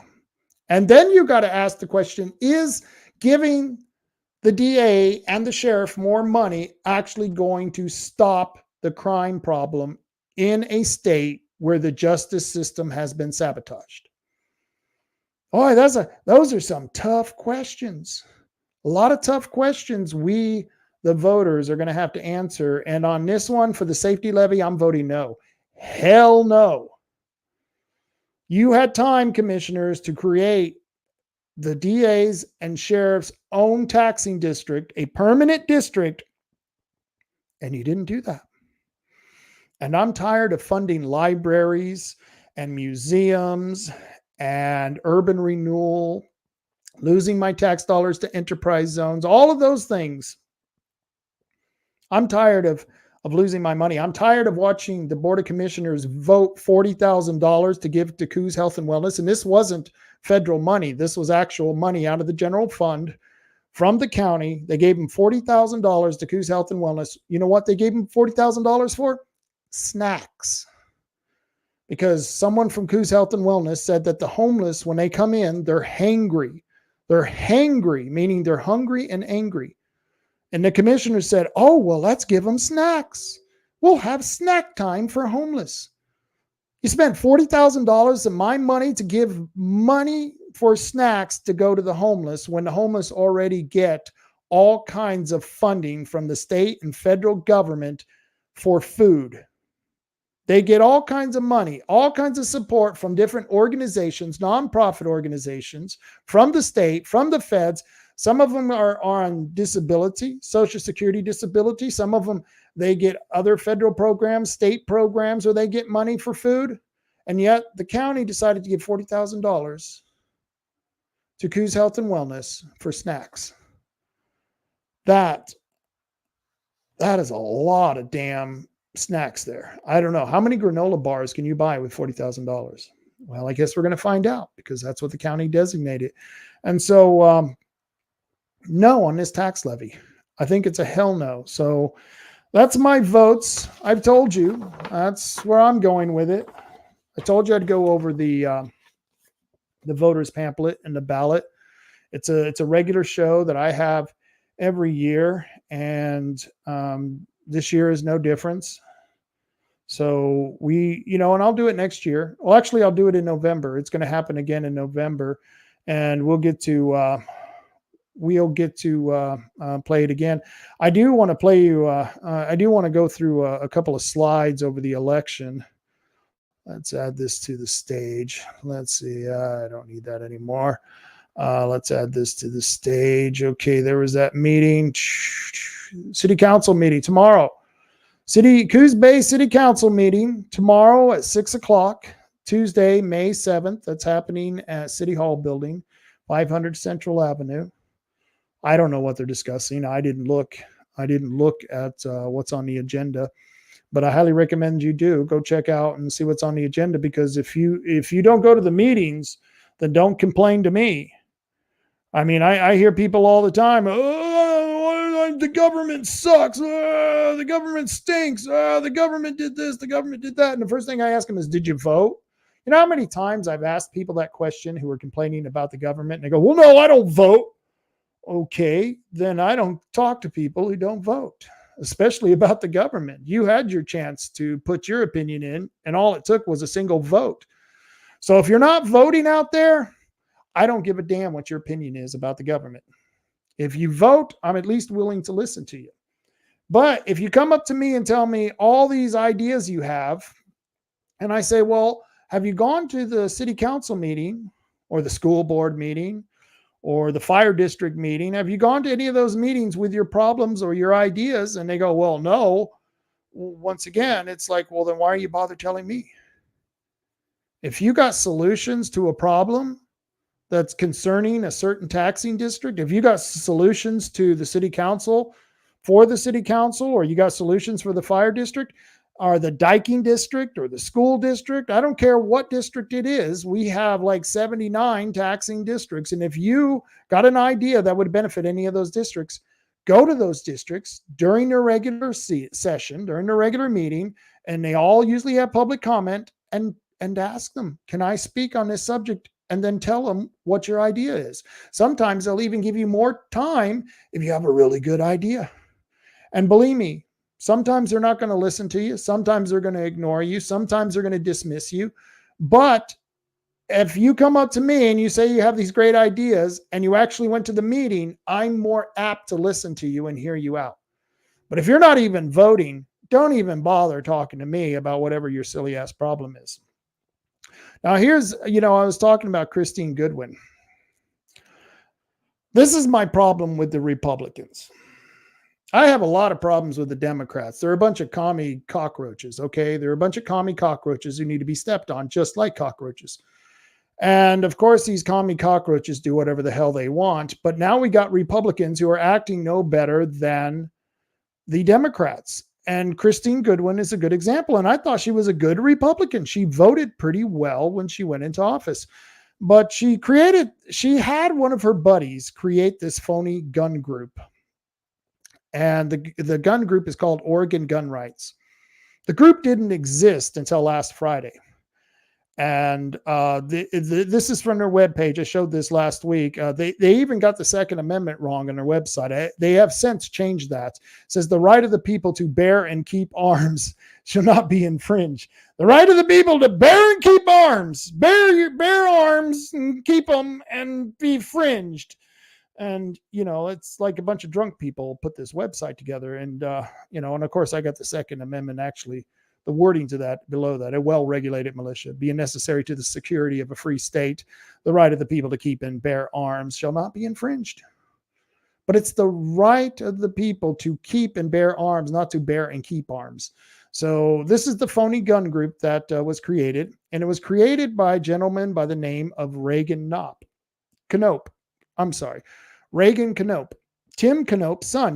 Tim Knopp, the guy who sold out the other Republicans. That's the Republican senator who went back into the Senate, gave the Democrats a quorum where they were able to pass the child genital mutilation bill, House Bill 2002, the bill that allows 13-year-old girls to get abortion without telling their parents, which is weird because if you got 13-year-old girls who are pregnant, the first question is where's the asshole who got you pregnant, lady? Well, not even lady, child. Who's the man who's gotten you pregnant? That should be the first question when a 13-year-old shows up on your door asking for an abortion. Not, hey, can I have an abortion? Oh, yeah, come on in. Let's have an abortion. What, you're about to deliver? Doesn't matter. We'll have an abortion. We'll chop the baby up as it comes right out your vagina. Nope, that's not what we should be doing. What we should be doing is asking 13-year-olds, who's the weirdo who got you pregnant? And then we can go from there. And we certainly should tell the parents. But that bill passed thanks to Tim Knopp. And Tim Knopp, the senator, has a son, Reagan Knopp. And like I said, I've known Reagan Knopp when he was just a little boy. Probably, according to the Democrats, old enough to be aborted. But who knows? Those Democrats are crazy. But Tim Knopp, who had a son named Reagan Knopp, named after Ronald Reagan. Yep, can you believe it? He created this phony gun group just last week, 4/26. This was just last Friday. I'm pretty sure that was last Friday. Let's see here to be sure. 4/26. Yep, that was last Friday. And of course, the Friday before last. That was the Friday before last. Just a brand new group. But I showed you a flyer. This flyer right here went out a week or so before Reagan Knope created this PAC. Kind of weird. It's almost like they were working together. Almost like they're working together. So Reagan Knope created the website before he created the PAC. Then he creates the PAC after endorsing Christine, because they had to get those endorsements out. He endorsed several other politicians. I think David Brock Smith was one of them. That's how you know it's a phony gun group. And so Reagan, of course, did this because he's part of the establishment. Tim Knope raised his son to be an establishment animal for the Republican Party. It's really sad because he was a really cool little kid, and then he grew up to be a little beast like his dad. And that's what we're dealing with in the Republican Party. Well, Tim Knope, one of my friends, asked Reagan Knope, her name is Michaela, and Michaela asked Reagan, if how can you tell us, or hey, can you tell us about your PAC? How did Christine Goodwin get an endorsement from you all before your organization was created? Which is a valid question. So Reagan Knope, this was his reply. He says, not today, but thanks for asking. And you know why he answered that way? Because, well, he hadn't created the Political Action Committee yet. Why? Because he's part of the establishment Republican, because that's how his father raised him. His father was a turncoat Republican, and now, unfortunately, Reagan is now a turncoat Republican, which is sad because he does Oregon Catalyst, which is a great news source. And, of course, Michaela responds to that. She says, any comment on this? It is not a good look. Oregon Republicans demand integrity. Please review the party platform. We deserve answers, and we do deserve answers. But of course, they don't give us any answers, and we can guess the answers. We can guess the answers because we already know that there are plenty of Republicans who are turncoat Republicans, just like Reagan's dad, Tim Knope. And so here's the funny thing. Just last week, this letter went out. This letter is from Lois Anderson. She's the executive director of Oregon Right to Life. Now, you might ask yourself, what does Oregon Right to Life have to do with Oregon gun rights? Well, I'll tell you. Reagan Knope is the director for the PAC of Oregon Gun Rights. Well, he also used to be the director for the Oregon Right to Life, I believe. Yeah, he used to be part. He may not have been the executive director, but he used to be part or on the board of Oregon Right to Life. And Oregon Right to Life just sent this letter out saying that they fully endorse David Brock Smith. And this is what they say, dear pro-life advocates. I want you to be aware of an inaccurate and spurious campaign against Senator David Brock Smith. As a pro-life elected official in Oregon, Senator Brock Smith may be used to untrue things being said about him, but this latest effort goes beyond the pale. In fact, his team has issued a cease and desist letter pointing out the blatant disregard for the truth demonstrated by recent mailers and billboards. And I don't know. Everything I've said about David Brock Smith, I can back up with documentation. Everything I've said about his donor, his contributor, his top contributor, Thomas Tuttle, I can back up with documentation. So if I'm putting out misinformation, it's misinformation I got from the Secretary of State's office and David Brock Smith's own voting record. But I don't know. Who am I supposed to believe? David Brock Smith or my own lying eyes? I don't know. You consider that. But it's funny that the Reagan Knope, the son of Tim Knope, the guy who was the turncoat on the other Republicans who walked out of the Senate, was also on the Oregon Right to Life. And that group just sent out a letter admonishing the people who are criticizing David Brock Smith. Don't you see the kind of, incestuous relationship that's going on in the Republican establishment party? Just a little incestuous there. And so it just makes you wonder, how bad does the roots go in the Republican Party? How bad are those roots? And I just wanted to point that out because This letter from Lois Anderson is ridiculous from the Oregon Right to Life, because even if there was misinformation in the billboards or the flyers that had gone out against David Brock Smith, none of them had anything to do with abortion. Kind of weird. And then you have to remember, David Brock Smith left. The one day he left, the one day he walked out, because he didn't walk out with the other senators who walked out last year during 2023. He didn't walk out. He stayed in session except for one day. The day that the Tim Knopp came back into session with two other senators, Finley and Anderson, who never walked out either because, well, he's a piece of crap. And those three senators gave a quorum, because of their presence, gave a quorum to the Democrats so the Democrats could pass House Bill 2002 that allows 13-year-olds to get abortion. And David wasn't there to vote no against it. The one day he could have been there to be effective by voting no against something that's standing up and speaking out against House Bill 2002, he wasn't there. Of course, he was there the day they were voting on putting tampons in the boys' restroom. Yeah, all of that can be documented. And yet they're calling all of that misinformation, or whatever they're calling misinformation. Just like this letter, they say there's a lot of untruths and misinformation going out there, but they don't give one example of what that misinformation is. Not one example. This is how the Republican Party is now working. If they cannot get real gun groups like the Oregon Firearms Federation to endorse their candidates, what they do is they create a phony gun group like Oregon Gun Rights, so that they can pretend and send out flyers to people like you and me. Look at this. David Brock Smith, he sent out 4 flyers. Count them. 4 flyers. That's right.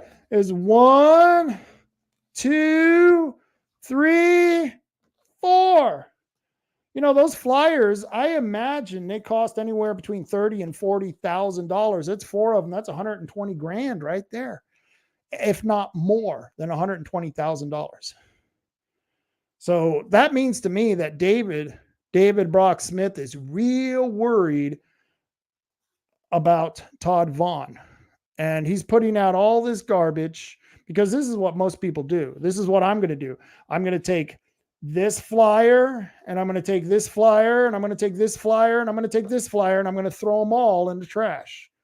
They don't mean nothing to me because they came from the candidate, and we know that mostly candidates lie. And you know that by looking at David Brock Smith's voting record. It's very easy. In one of these, he actually attacks Todd Vaughn. Let's see which one it is. Like playing cards. I got so many flyers from David Brock Smith. Why? Because, you know, he's desperate. He's scared. He's really scared he's going to lose his Senate seat. And there's one on Todd Vaughn. He uses this ugly picture of Todd. Look at that. He uses a picture, a very ugly picture. Of course, they had to dig this up. I think it was in the news review where they got that one. And it says, too extreme, no experience. Yeah, Todd Vaughn, he's too extreme. He's actually opposed to abortions. He's actually opposed to, well, working with the communists in Salem. I guess that's too extreme for David Brock Smith, because David Brock Smith, he licks the boots of the communists in Salem all the time. He licks their boots, has no problem doing it. In fact, he'll brag about it. How well he gets so many bills passed through the legislature. And the only way you can get a bill passed through the Oregon legislature is by compromising with the leftist radicals in Salem. That's the only way. He says that these are his talking points. 86% of Douglas GOP voted him out. What that means is that the 86% of the precinct captains voted to remove Todd Vaughn from the board of the Central Committee. I forget what his position was.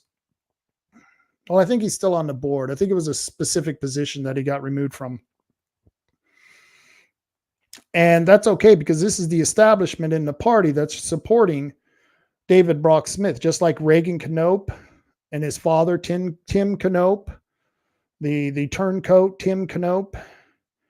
And so Todd Vaughn was part of the Roseburg Six that just got recalled from the Douglas County Republican Party. And they can't recall them from being precinct captains. They're still on the central committee, but I think they got rejected from the board. And so now they're just precinct captains.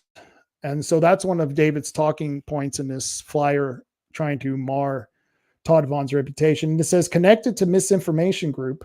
Well, that's what they've been saying about anyone who criticizes them. Anyone who criticizes David Brock Smith is automatically spreading misinformation. But like I said, all the information I got came from the county clerks on his major contributor, who verified that his major contributor was a voter, a San Francisco Democrat voter who was voting the same time he was voting here in Oregon since 2012. And that was validated by Curry County and San Francisco County. So if he's talking about that misinformation, it's not misinformation. It's downright true. And I've got the receipts to prove it. I've got the paperwork, the documentation. Then he says he's funded by offshore wind support. That's not true. I think he's talking about DB Western, but DB Western has said he's opposed to the windmill projects and he doesn't think that the technology is there to create windmills that would be effective in the ocean. So they're not going to be doing anything with this project. Once again, these are two lies and one half truth, because they didn't tell you the rest of the story, that the people who voted him out of the Douglas County Republican Party was the establishment. But that's what you're going to get in your mail if you haven't gotten it already. And of course, on the back, it'll tell you how David Brock Smith is such a great guy because he's, compromised his integrity and worked with the Democrats in Salem. So hopefully you're all paying attention to that, because that's what's going on in your neighborhood. And I hope you enjoyed all this stuff. I hope you enjoyed it. And I'm going to play a little commercial here that I just got for Todd Vaughn. Let's see. I'm going to put that up there. And here's the commercial. That upbeat political campaign. We're going to finish this election with messaging that is more positive. Because honestly, who has the time to enumerate everything wrong with the opponent? Todd Vaughn is a Republican with conservative and Christian values at his core. He's a logger, journalist, and continually fights for what is right. Todd Vaughn is pro-life, pro-Second Amendment. He's for supporting veterans, police, fish and fishers, and of course logging and loggers, where he believes in sustainable harvests, after-fire cleanup, and replanting. He supports school choice, parental rights, and election integrity with one-day, in-person, legal ID voting. While trying to stay positive, we should mention some things Todd Vaughn is against. Critical race theory, legalized hard drugs, foreign influence in state government, wind turbines off the coast, and health care being dictated by government officials. Do something positive for Oregon and vote for the man with the chainsaw. Vote Todd Vaughn for Senate District 1. Brought to you by Friends of Todd Vaughn, PAC 23311. All right. That was a commercial for Todd Vaughn that we'll be putting out, and that was paid for by his Political Action Committee. And I thought, just to be fair, if I was going to play a Todd Vaughn commercial, well, then I should be playing one for Christine Goodwin. Now, this is a commercial that was made by the Christine Goodwin steps up to the plate. Goodwin claims she's being endorsed by a group named Oregon Gun Rights, an organization created by her political allies so she could claim a pro-gun endorsement. But here's the pitch. The Goodwin's residency in our district is under scrutiny as she provides varying answers regarding her living arrangements. Christine, do you live with your husband or on a vineyard? Strike two! And while brave senators sacrificed their political futures and walked off the floor to stop sex changes and abortions for children without their parents' knowledge, Goodwin helped pass the bill by giving the Democrats the quorum they needed to pass it. Strike three! Christine Goodwin, that's 3 strikes, and you're out! Vote Republican Noah Robinson for Oregon Senate. Paid for by the Josephine County Republican Central Committee, ID 319. I love that commercial. That was a good one. Oh, yeah. What can I say, folks? You've got a lot of choices to make out there. A lot of choices. Hopefully you'll make the right ones. Like I said, I don't tell you how to vote. I'm just telling you how I voted and why I voted that way. And I hope you appreciated it. Take it for what it's worth. And I I'm just, I'm to the point where nothing surprises me anymore. Nothing probably surprises you. After 2020, who knows? The world is coming to an end. And so I do want to recognize my sponsors. Sponsored by 3H Tree Service, and they're badass. They're badass people. 541-294-1800. That's again 541-294-1800, and they can take care of those problem trees. Come out to your house and take them down with surgical precision. Matt Holman, he rocks. He rocks. 3H Tree Service. One badass dude. Tim from Tom and Gigs. I sent Tim a notice about the show. Normally he comes on to do a rant. And of course, he wasn't able to because he's a busy man. He's a working man, just like you and me. And of course, anyone who works, sometimes you got to take care of business and you don't have time to do a rant. But that's okay. If you got automobile needs, you need a tonneau cover, you need a remote control car, an RC car that is, or you need some tannerite. Maybe you got a problem like a troll on your YouTube page. If you got a troll on your YouTube page, you might need some tannerite. Yeah, I can help you out. Definitely. And Herbal Choices. Herbal Choices, they've never left.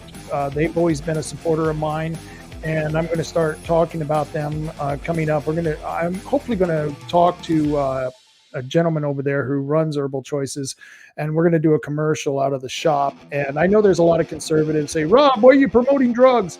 Well, I think you should be free to do whatever you want with your body as long as you're not making someone else pay for it or you're not harming anyone else. And I don't think smoking pot makes you a bad person. I used to smoke pot. I gave it up over a year and a half ago. And it's not because of anything other than I just got tired of it. Who knows? I may make a comeback. And if I do, I'll be going over to Herbal Choices and picking up some of those edibles or some of their good green leafy stuff. And I really think that smoking pot is better than drinking booze. I've dealt with drunks in my lifetime, and there's a lot of drunks out there. People who get drunk, I never want to be around when they're drunk. They're just mean, belligerent assholes. I've never seen that with people who get high. The only thing that's under threat by a pothead is a bag of Doritos and a box of Twinkies. That's the only thing that's under a threat. And you can't die of weed unless a bale of it falls out of the sky and hits you in the head. That's the only way you could die of weed. So, I know there's conservatives out there who don't like the fact that I am sponsored by a cannabis store. But hey, at least it ain't like Lamota. They're not giving money to politicians. Lamota. Best politicians money can buy. Yeah, no, this is Herbal Choices, and I highly recommend them. They've got several stores. They got one here in Bandon, beautiful store. They've got one in Coos Bay on northbound Highway 101. They've got one in North Bend on southbound Highway 101, and I believe they've got one in Charleston still. Yes, the one in Charleston is another big, beautiful Herbal Choices store. They've got a lot of things that you can pick from, and I think they're a good company to go with. I like the people who run it and manage it, and we're going to be doing more with Herbal Choices. Very good store, my sponsors, and anyone who's my sponsors has to be one badass mofo. Oregon Firearms Federation. Now remember, if you go to the Herbal Choices store and you're smoking a little of that herb, do not handle a firearm. But if you are sober, we recommend that you join the Oregon Firearms Federation because they're the only no-compromise gun organization in Oregon. Not like Oregon Gun Rights, who's a fake, phony group. And they're going to be coming and asking you for money soon because that's the next thing. Once they create a PAC, and that's what they did. They created a phony PAC for a phony group. Well, actually, they created a real PAC for a phony group. They're going to be asking you for money, but don't give them money. Don't give money to the Republican parties. Give money to the candidates. Always give your donations or contributions directly to the candidates. If you like a candidate, give to the candidates, or give your money to a good organization like Oregon Firearms Federation, who's actually has over 30 years of a track record for fighting for your Second Amendment rights. Kevin Sterritt does a bang-up job. If it wasn't for them, we'd be in some sad situation in Oregon. So definitely check out Oregon Firearms Federation. These aren't my sponsors, but I highly recommend you go check them out. Bandon Gun Club. They have a 5-stand trap. They have a pistol range. New members are welcome. Go to bandandgunclub.org and you can find out more about them. Or you can go over to the Tioga Sports Park if you want to practice with your rifle. They've got a 100-yard rifle range, and you can find out more about them at tiogasportspark.org. Once again, that's tiogasportspark.org. And they're having a pin shoot on May 18th. There are some prizes involved, and if you're a good shot, then you want to go out to the pin shoot at Tioga Sports Park, 1 p.m., May 18th. I'm pretty sure that's 1 p.m. It'd be a little odd if that was 1 a.m., but I'm pretty sure that's 1 p.m. I'm almost pretty sure about that. So those are some of the places you can go and check out, and I highly recommend it because those are good people in your neighborhood.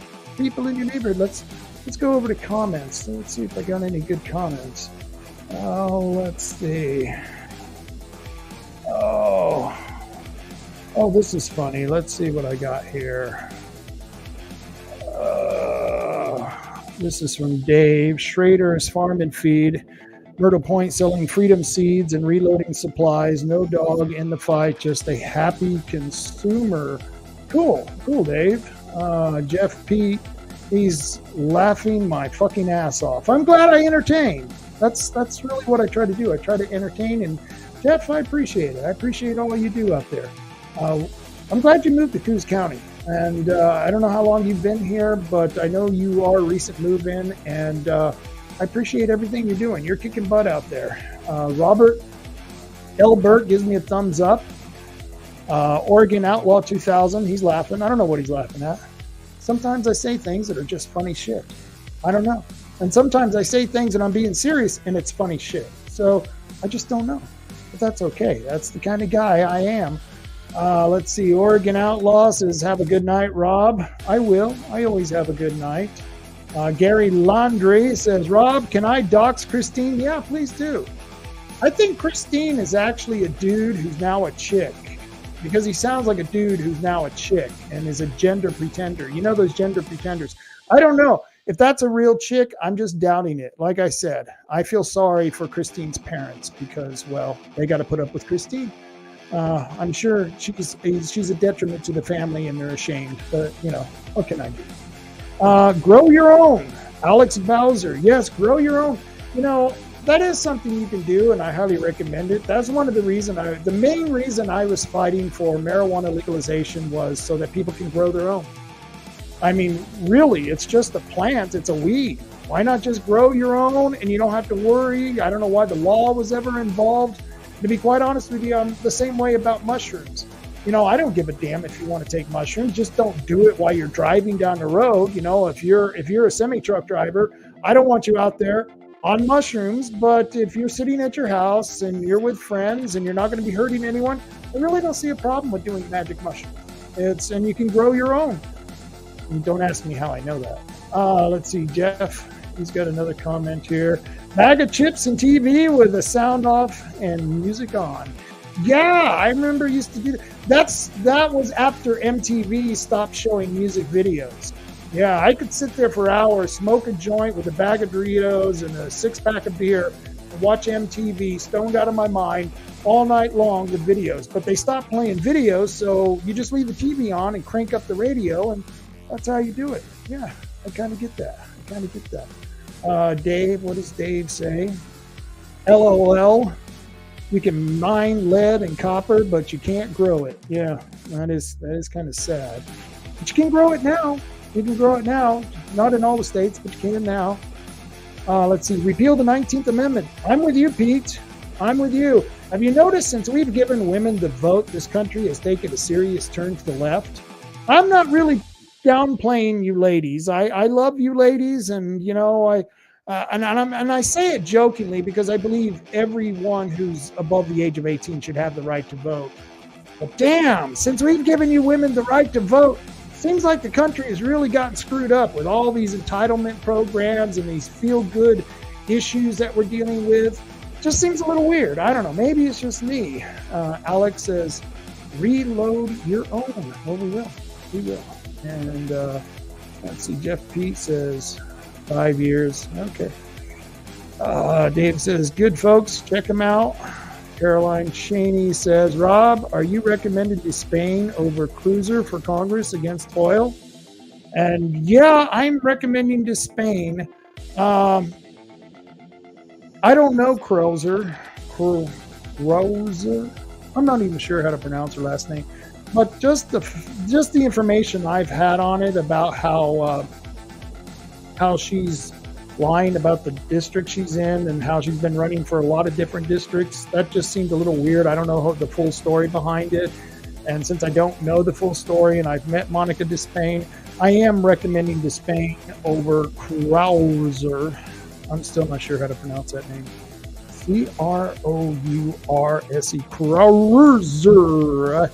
I don't. Just the fact her name is hard to pronounce. Maybe that will do it for me. You know, I really don't know either of the candidates that well. I don't think either of them have a track record of being in government. So I like Monica, the fact that she was a JAG.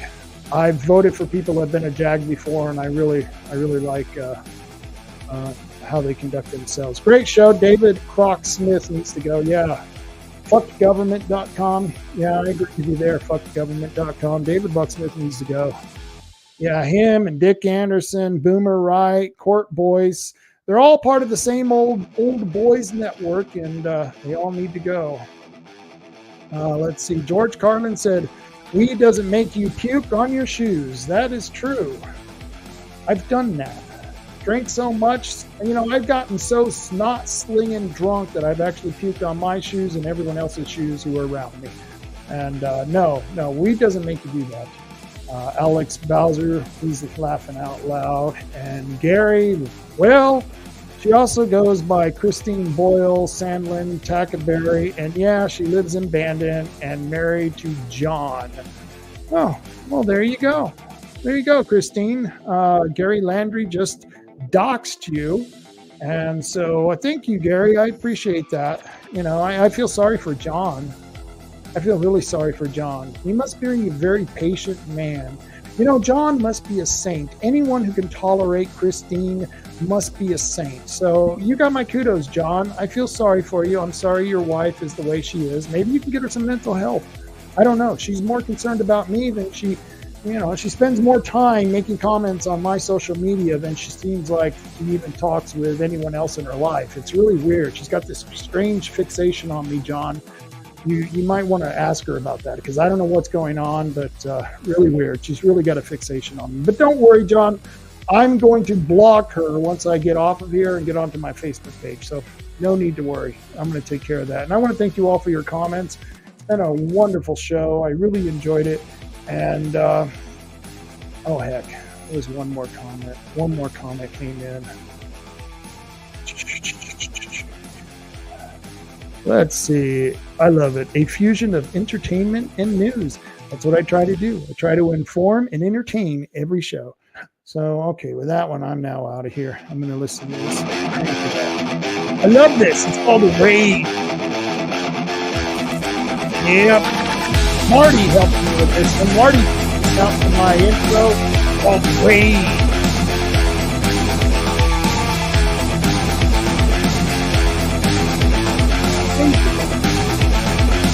Yeah, not Lloyd Raid, not on steroids, not yet. Until next week, until Friday, we got a big show Friday, folks. Friday, we're going to be taking on the entire establishment. I've got Dan Edel coming on here. I got Steve's going to be on here. I think I'm even going to get Janessa on the show. And we're going to be slinging some shit. That's right. We ain't going to be holding back. It's going to be a Friday night brand. It's going to be a group brand. We're group branding. Are